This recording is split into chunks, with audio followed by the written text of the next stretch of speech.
Proč mluvíš prostě, kdo ti to řekl? Dobrý den, tady ti hrajeme hazard. 5-4. Koukejte, jak tady holky hrajou hazard. Teď ty Niky. Co?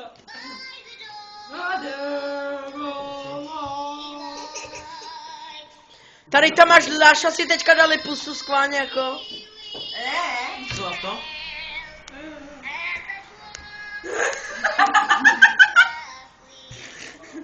Bože, zničil.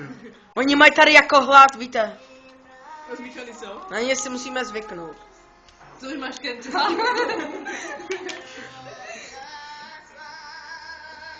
I ty tak zpívej. No, oka.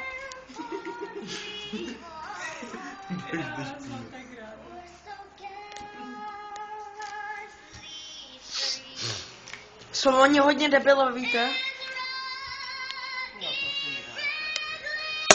Jo, ona mi nedá karty. Já jí nedám. To je schválně, aby mi nenaskokl. No řekni, Niky. Teď. Vy máte jo.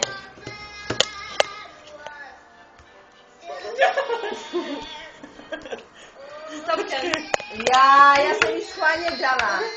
Jo, ona má Dala dvě karty. Ne, to neplatí, když má pět karet. platí, já Ne, mám já taky jsem dala další osmičky. osmičku. Platí, protože nemám jich 5 v ruce. Ne, chtěla bych to vyhodit. A má tam 2 osmičky, jo.